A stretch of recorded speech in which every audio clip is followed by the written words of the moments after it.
second day of Christian Emphasis Week. If you can go ahead and find your seat.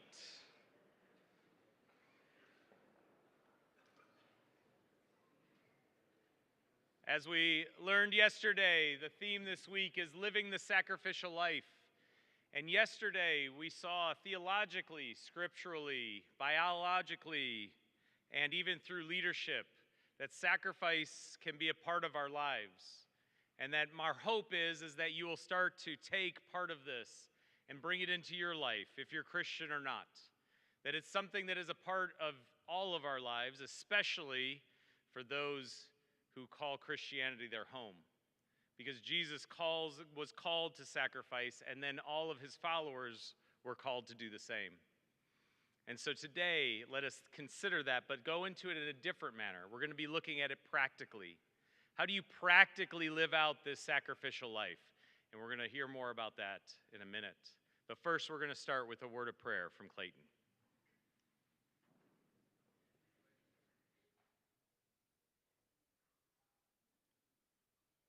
Everyone, please bow your heads. Gracious God, we come before you today as students, teachers, leaders, and friends, asking that you meet us right here in this room. Settle our hearts and clear our minds, and help us to be truly present in the assembly today. Not thinking about what's due tomorrow, not thinking about what happened yesterday, just here, just now. With upcoming deadlines and college decisions, we are all carrying a lot right now, and we ask that you remind us today that we don't have to carry it alone. As we listen today, open our ears and our hearts. Let what is spoken in this room take root in us, challenge us, convict us, and move us closer to you, Lord God. And as we go back to our classes after this, remind us that a sacrificial life is not reserved for grand gestures or extraordinary moments. It is built upon the quiet, daily choices, the decision to be patient with others, to show up when it would be easier to walk away, to put someone else's needs before your own comfort. And Lord, when the weight of the season feels like too much, when the deadlines pile up, when the pressure closes in, when we feel unseen or unknown, remind us that you are already there. You meet us in the struggle, in the exhaustion, in the uncertainty. You meet us right where we are, Lord. So as we leave today, let us carry something new. Not just good intentions, but real courage. The kind that shows up in how we treat the person next to us, how we speak about someone who isn't in the room, and how we choose kindness when nothing else is required of us. Lord, make us those kinds of people. Not perfect, just willing. Not finished, just faithful. I ask this in the name of the Father, Son, and the Holy Spirit. Amen.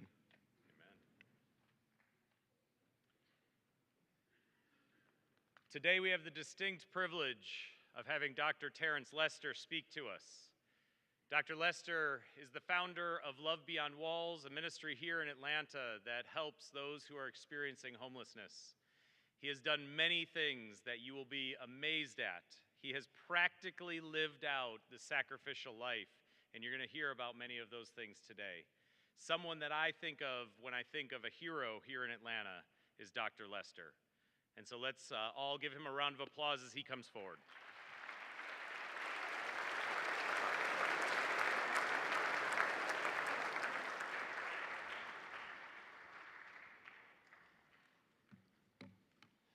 How's it going?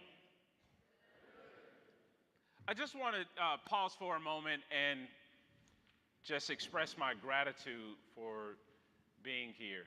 Is anybody grateful today? If you're grateful, just make some noise.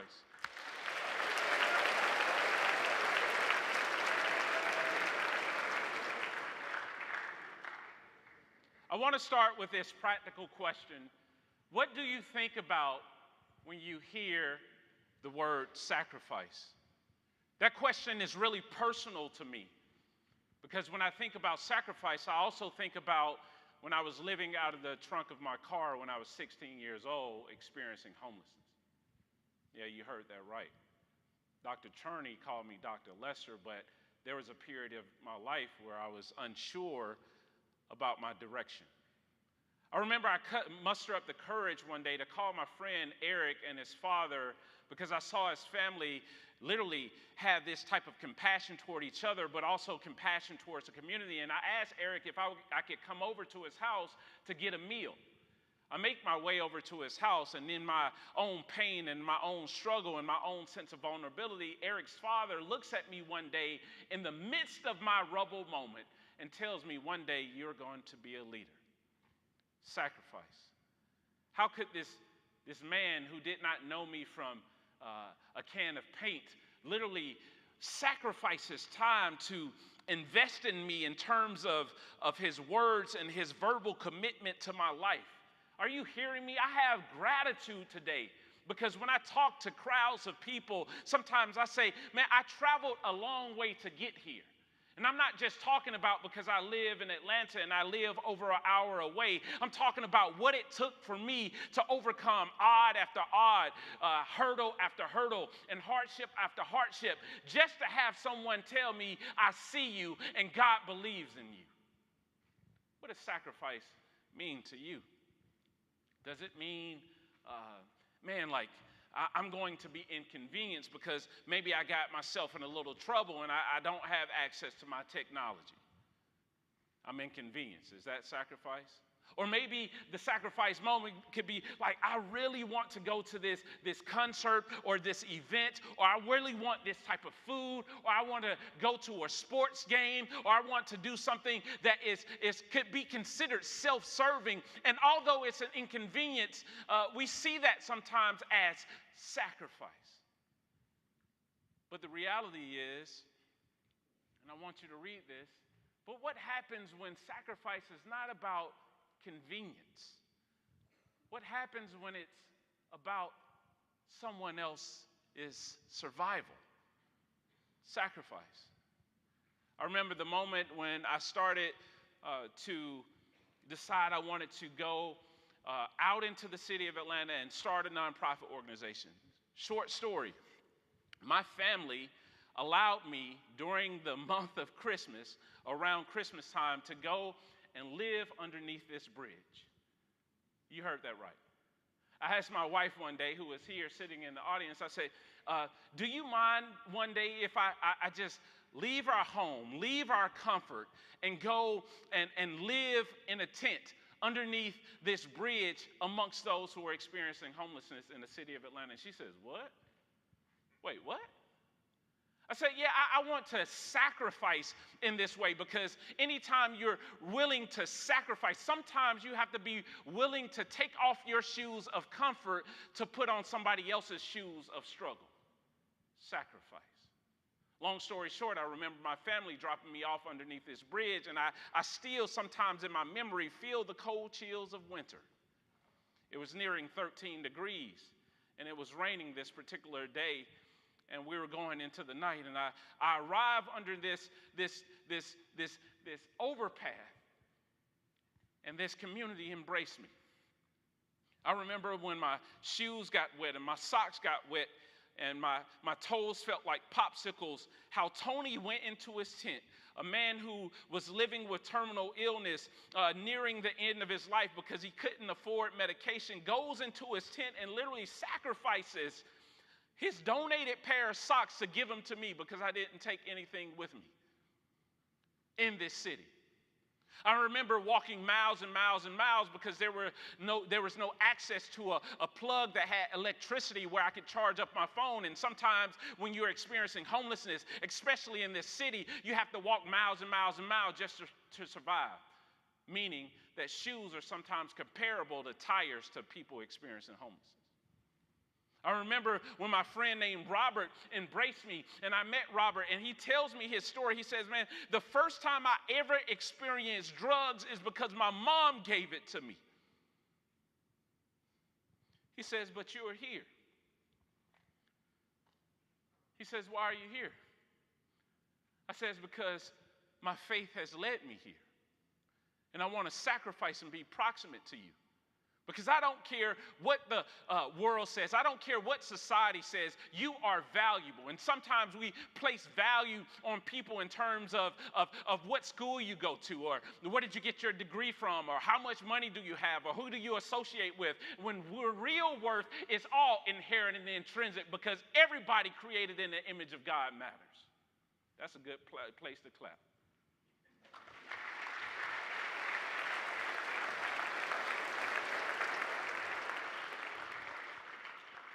But Robert says this. Tell him what God says. God said, come as you are. You know what I mean?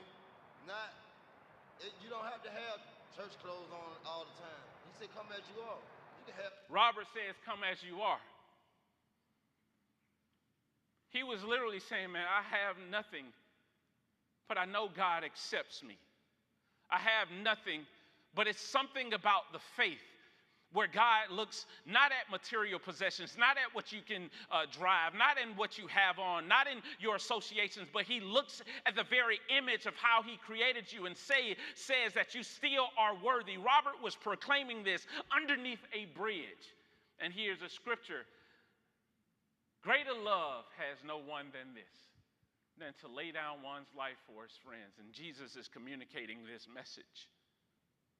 What does it mean to be a friend and to sacrifice? What does it mean to lay down one's life so you can have right relationship with our Father in heaven? What does it mean to have so much faith and so much affinity towards the creation that you literally lay down everything so people don't have an opportunity to judge you based on your social location, but they have this opportunity to open their arms wide open to say, here is this great love that you've been sacrificed for.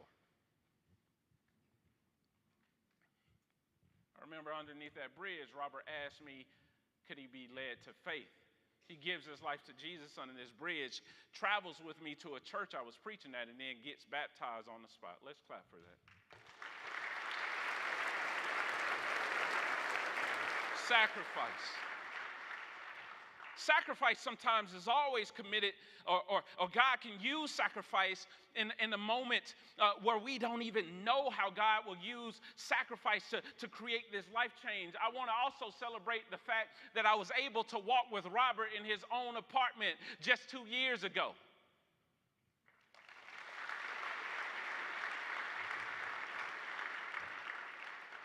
I want to submit to you that maybe one of the greatest displays of love is proximity.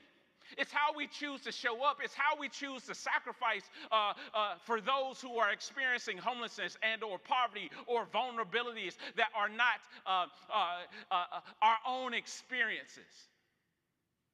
That maybe when we think about the term sacrifice, that maybe it goes beyond this inconvenient moment, and we say to ourselves that sacrifice sometimes can be used by God to transform somebody's life. I am a product of sacrifice. I'm standing in this auditorium because somebody else has sacrificed. All the people who came into my life and invested in me and told me I would overcome all of the odds stacked against me. Maybe you have words in your life right now that could become the light source, the resource, the transformational process for somebody to say, hey, just because that person spoke to me in a positive way, in a kind way, and showed me the experience of love, maybe I have the courage to go on and overcome my circumstances. I'm talking about sacrifice.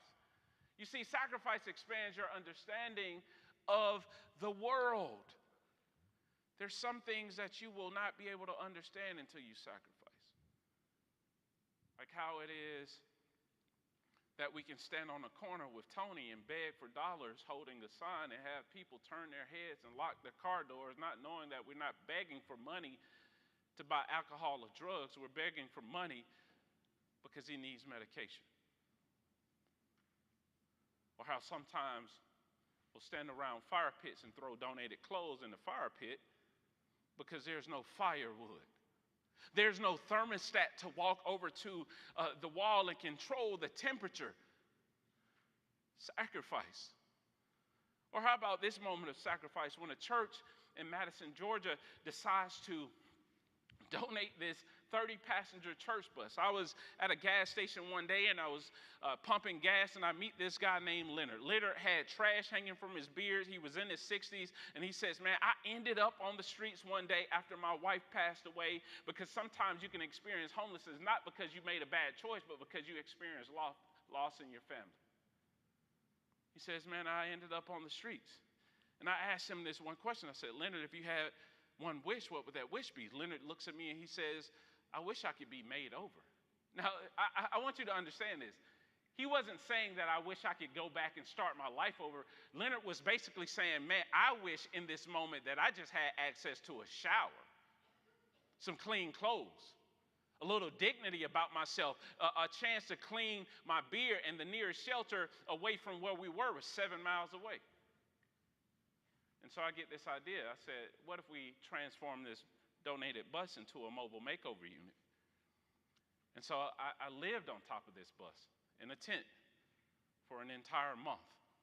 My family, again, allowed me to sacrifice. Started in December, I ended in January, and I remember the cold days living on top of this bus and raising awareness about the lack of grooming and support services for those who are unhoused, especially those who need to take a shower just to even feel confident to go to a job interview. You know? And I had people saying all types of things. You're sleeping on top of that bus for those bums.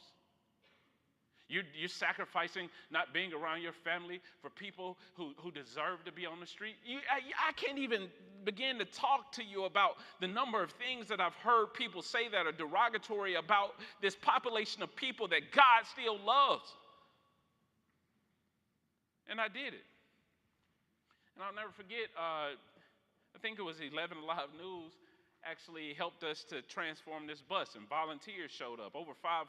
It became the first mobile makeover unit in the city of Atlanta, providing showers and access to hygiene and a clothing closet, and it went around. Jiffy Lube even hopped in, and Jiffy Lube said, we're going to maintain it, and we made over 2,500 people. And this is not the part of the story that we should celebrate.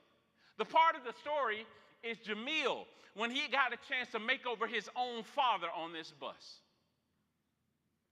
Because he hadn't talked to his dad since he was 17. And he started volunteering and cutting hair, and he says, man, I'm showing up because one day I'm hoping that I could run into my own father on this bus. Little did I know that sacrifice on top of this bus would connect the father and the son. Sacrifice. What does it mean to you? You know, sacrifice also builds gratitude. Are you grateful? I'm not talking about these things to shame you. You should be grateful for what you have. You should be grateful that you can walk into this auditorium and feel comfort and feel safety. But also you need to be aware of, how can I use where I am in life to advocate for others? How can I use what God has blessed me with to ensure that people who are without understand that they are still loved and they are still worthy? You never know how your small act of sacrifice can change someone else's life. But sometimes sacrifice is even rooted in gratitude. Or how about this? I get a knock at the door one day. It was at our office near the airport, and it was an elderly lady. She says, is this an organization in the community that gives away food resources, because I haven't eaten in a few days? We weren't doing anything that particular day, and I look around the corner because I wanted to make sure, or understand, how did you get here? And I didn't see a car. I said, ma'am, how did you get here? She says, I walked. I put in her address. She walked 7 miles just for a bag of food. Some of us don't have to walk anywhere because we can order Uber Eats or DoorDash or Instacart. And it bothered me. It bothered me in a way where I go to my family again and I say, could I do something? My wife was like, oh, Lord. I said, do you mind if I walk from Atlanta, Georgia, all the way to Washington, D.C.? She says, what? That's what I did. It took me 2 months to walk from the SCLC headquarters, downtown Atlanta, the organization that Dr. Martin Luther King Jr. started. I remember Dr. Lafayette and Dr. Charles Steele had this whole send-off, right? And I walked from Atlanta, Georgia, all the way to Washington, D.C. And I got a chance to speak at the M.L. King Memorial. And I did it to raise awareness about homelessness. You might be asking, why would you go to the extreme? Because that's how much change is needed. People go to the extreme for you every single day. Jesus went to the extreme for us and gave up his life. Why would you go to the extreme? Because I'm passionate about it and I understand my purpose.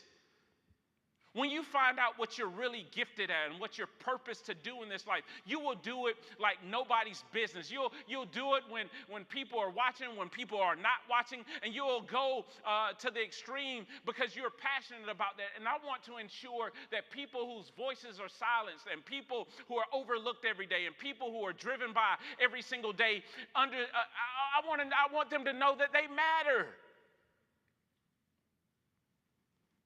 Are you an artist? Are you a musician? Are you an entertainer? Are you an actor? Are you an engineer? Are you a doctor? Are you a lawyer? I don't know what you're dreaming about, but some way, somehow, you can use what you're gifted at to sacrifice.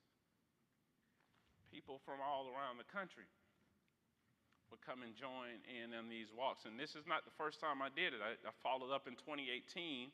First one is 2016, 2018. And I walked from Atlanta to Memphis and got a chance to speak at the Lorraine Motel where M.L. King Jr. was assassinated. And I do it because of this great love. Because I believe love can transform lives. Sacrifice helps you to understand that you too were once sacrificed for. Here most recently, last November, when food resources were cut off, I decided to sit on top of this empty refrigerator to raise awareness about children who were going without food resources. Millions of children, right? Food insecure. Imagine showing up in class and the only time that you've eaten was the day before when you went to lunch, right? I sat on top of this refrigerator 22 days straight. And as a result, we were able to build a resource room that I'll later talk about to support a little over 800 students not too far from our office.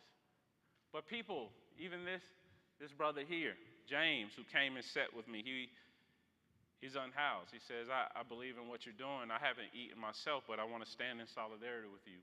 Volunteers would drop off food resources for students who were facing experiencing homelessness. And then Randy stops by. Randy stops by and he stays with me for hours. We shared a meal and he expressed to me that he was experiencing homelessness. I saw Randy again in December and our conversation inspired him to seek out resources. And when I saw him again, he was dressed clean. He said, man, look at me, look at my shoes. He was housed.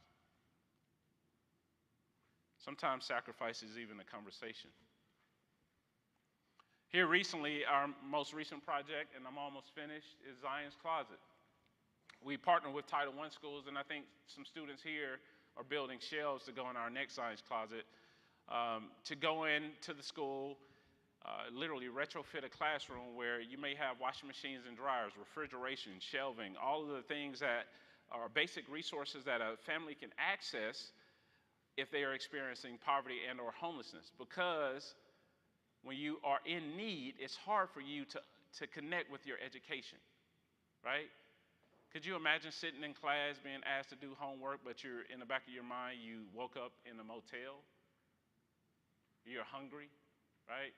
And so what this room does is partners with principals and social workers and counselors, and we retrofit classrooms. Thank you so much for being here today. I'm truly honored to celebrate the third grand opening of Zion's Closet with you. I remember when Zion's Closet was just a dream. It wasn't a room yet, just an idea in our hearts. We didn't know how it would happen, but we knew why. To the students and family, this closet is for you. Never be ashamed to ask for help. You are surrounded by people who want to see you succeed. To Dr. Smith and the staff and all of our volunteers, thank you for making a lasting impact. And to everyone here today, thank you for being a part of this journey. Zion's Closet shows what is possible when compassion leads. Dr. Smith, thank you for opening up the doors for Love Beyond Walls to partner with you in this school. The house of love, right?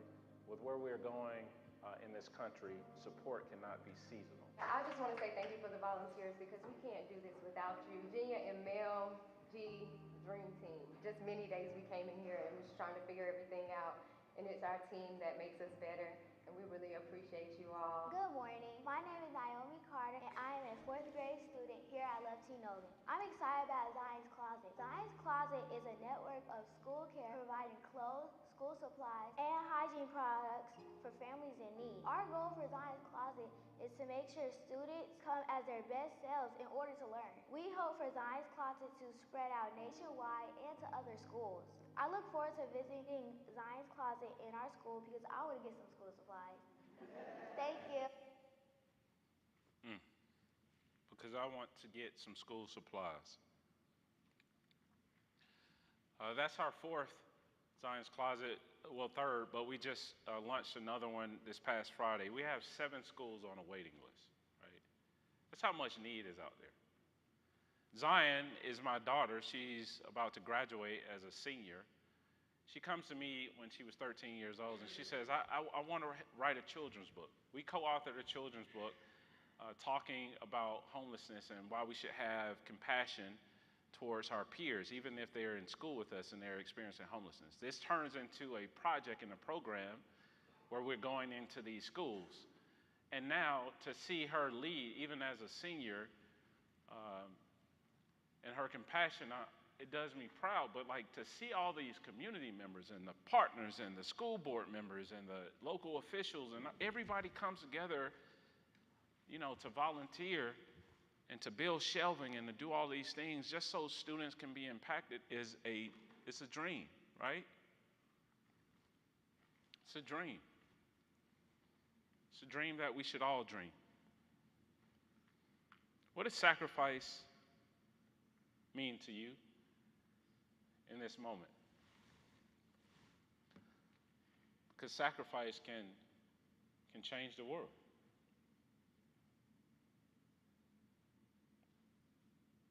What does sacrifice mean to you? Is it giving up your cell phone because I need to get focused and organized with my peers to build a shelf? Does it mean I'm going to study hard to become the type of professional where I'm pursuing my career, but I'm also thinking about others that may not have as much as I have? Does it mean working with your educator or your teacher to come up or dream up a project to actually make real tangible change? What does sacrifice mean to you? Thank you.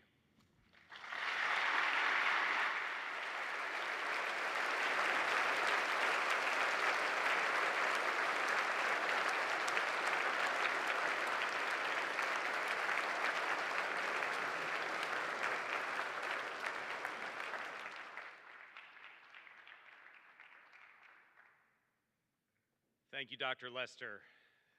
So motivational, so much that there was there.